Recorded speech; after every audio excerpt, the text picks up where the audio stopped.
Oakland, Calif. The former Oakland As outscored the current As on Tuesday night, leading their new team the Seattle Mariners to a 6-3 victory.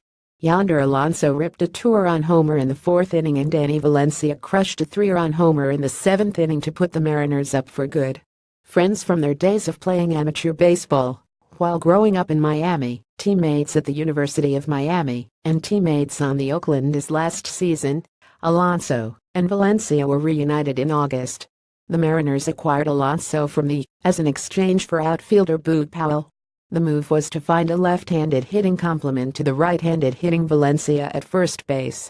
And while the move didn't push the Mariners into the postseason, Alonso has been a solid acquisition. On Tuesday, they were both in the lineup with Valencia getting the start in right field. Their two homers elicited some loud grumbles and boos of disapproval from the 13,513 in attendance at the Oakland Coliseum with Seattle trailing 10. Alonso turned on a 0-2 fastball that was mistakenly left up in his zone, sending it over the wall in right field. It was his 27th homer of the season. It was his fifth since joining the Mariners, with three of them coming against Oakland.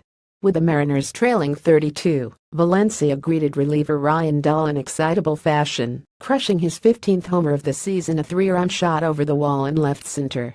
Seattle starter James Paxton pitched 513 innings, giving up 3 runs on 6 hits with no walks and 5 strikeouts. While he wasn't dominant, he did flash a fastball that was back sitting above 95 miles per hour, always a good sign.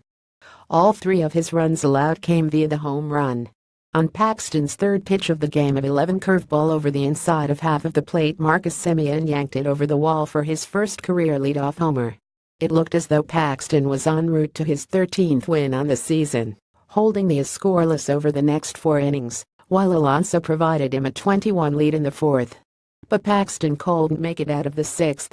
He gave up a 1-out single to Jed Lurie, and then watched as Chris Davis lifted a 95 miles per hour fastball on the bottom of the strike zone over the wall in deep right center.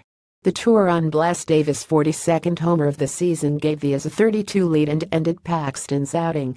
Notes: with the Mariners eliminated from the postseason and essentially playing for nothing more than pride and a few victories, Seattle's front office and coaching staff decided to not have Felix Hernandez or Mike Leake make their last scheduled starts in Anaheim against the Angels in the final series of the season. The Leake was scheduled to pitch on Friday, while Hernandez was set to go on Saturday. Instead, left-hander Marco Gonzalez will start on Friday and right-hander Andrew Moore will start on Saturday. After his start on Monday night, where he pitched 6 innings and allowed 1 run to improve to 65 on the season, Hernandez confirmed he won't pitch again in 2017. It's something he discussed with manager Scott Servais in the days leading up to it. Has gone through a long year with the shoulder barking for the majority of the year, Servais said. I thought Monday night he did a really good job to hang in there. He didn't have really great stuff. It wasn't hurting him. But it was just kind of dead arm. Hess at the end of the year, and I don't know what benefit there would be to running him out there. Hernandez had 2 separate stints on the DL for shoulder bursitis this season, missing from April 26 to June 22 the first time, and from August 5 to September 13. He was on the disabled list for a total of 82 games. Hernandez made a total of 16 starts and posted a 4.36 ERA. It was the fewest amounts of starts for a full season in his career. Hernandez is under contract for the next 2 seasons and owed over $53 million. Guillermo Heredia's season is over. The Mariners have decided to not use Heredia in the remaining games because of right shoulder soreness. Obviously, if the Mariners were still vying for a playoff spot, Heredia would play through the discomfort. But with Seattle being eliminated, there was no reason to risk further damage.